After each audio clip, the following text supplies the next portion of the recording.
Eagles running back Miles Sanders had an interview with Pro Football Network where he said, quote, "A lot of people don't respect all the work I've done, and I've still got a lot to prove. I'm taking it real personal this year." Now, he's definitely not the only player this season that needs to prove something, or at least thinks that they have something to prove. So what do you think, guys, in your mind, which player has the most to prove this year? And I'm up first? Yeah, I'm going to go with Carson Wentz. That's why you're up first, because that's the one. That's the one. It is, man. To me, does he have so much to prove? What was he? The first overall pick, second overall pick? Second overall pick. Second overall pick. You play like an MVP in 2017. You get hurt. The team that you played for won a Super Bowl that season. You wanted to be recognized as the guy who won the Super Bowl. The backup quarterback seemed to get more praise in the locker room and in the city. Yeah. You get traded to Indy, where Frank Wright is a guy who sang your praises, a guy who was your quarterback coach and coordinator during that time where you were on that MVP run, and then he let you go. So here we are, and I can't. Now, when I look at Carson Wentz's numbers, I can't sit here and say he just had a terrible season. I mean, he had some very bad plays, i.e. the intercept. Right, this one right here. I knew it was coming. He had some real bad plays, but if you look at his numbers, he didn't even turn the ball over that much. Only 7 interceptions, 27 touchdowns. To me, he has not just stuff to prove on the field, but it's the off the field stuff. It's the in the locker room. Why isn't he able to stick? Why isn't guys able to come out there and truly defend Carson Wentz? So to me, this is one of Carson Wentz's last chances. He's now with the Washington Commanders. I think he has a team that can be built around him, but this is going to be, to me, Carson Wentz's last chance to show everybody he's a franchise quarterback. It's not often you get 3 shots where 2 teams discard you, and then a third team is like, no, it'll be different this time. That's what he's on right here. Remember the Wentz wagon? The Wentz wagon. Pennsylvania. That was a lot, dude. That was a lot. Mike Garafolo went to his food truck 4 different times to celebrate the Wentz. What was it called again? Thy Kingdom Crumb. Yes. Thy Kingdom I Crumb. thought it was Wenzel pretzels. No, not that. I always say it to be cheeses take the wheel. Yes. But Thy Kingdom Crumb. It's a faith-based food truck. You don't see a lot of those. Mike was the beat reporter for He was? No, he was all over it. Mike nailed the story. He was there. I'm going to go here in our backyard to the Jets, and it's a player that I'm rooting for. Mekhi Becton, who only played in 1 game last year, dislocated his kneecap. And there has been a lot of critics, and he sees it. Like, Mekhi Becton right now, his Twitter handle is BigBust77. That's what he wrote, because of all the times people tweet him that he's a bust. He has designed a sweatshirt that says Big Bust on it, and around that are negative words like fat, lazy, out of shape, bum, sucks, overweight. That for real? Yeah, it's real. It's real. And he's designed thinking it about the negative stuff.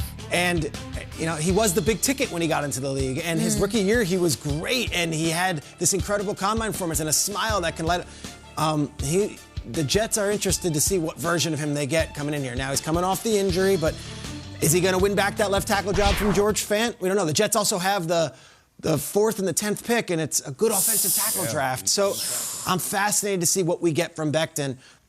He knows his critics are out there. He reads it. He sees it. He wears it literally on his sleeve.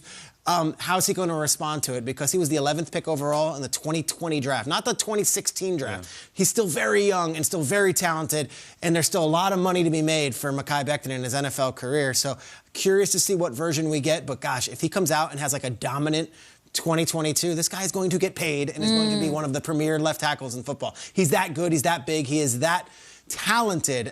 He's just got to put it all together. You're rooting for him. Yeah, and the team wants him to do well, I'll assume. The GM, his first pick as a general manager was Mekhi Becton. They tied themselves to my guy. They want this to work out.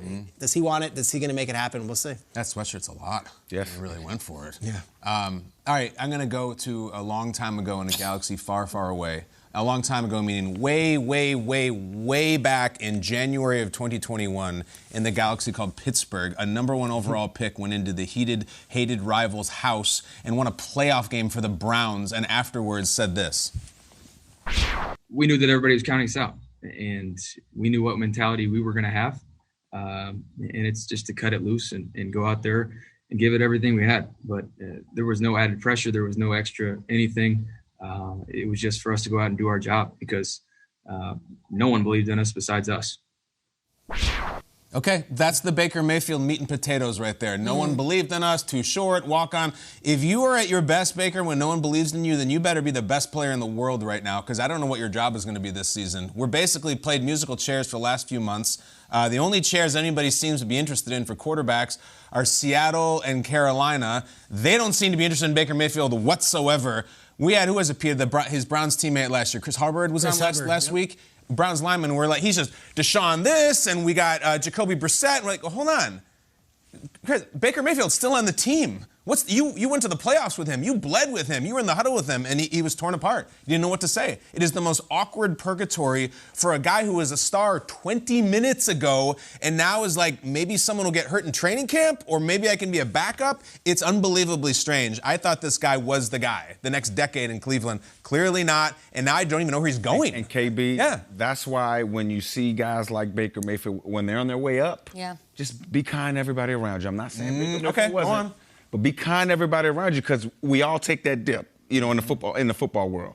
And when you do take that dip, which Baker's on a dip right now, you want people to speak your praises. You want people to come to your defense. And I think it's very interesting to have one of his teammates on and talk about the new quarterback, not talk about Baker Mayfield. Deshaun. That's interesting, and it's very telling about Baker Mayfield's character. The most to prove, a year ago, we would have segments in the offseason about who's the best young quarterback in the AFC. Is Baker in that conversation? Is Baker and Mahomes? And now is there a job anywhere in the NFL for Baker Mayfield? That to me is, you have a mountain to prove. Ooh. Anybody taking him in the AFC draft we're about to do?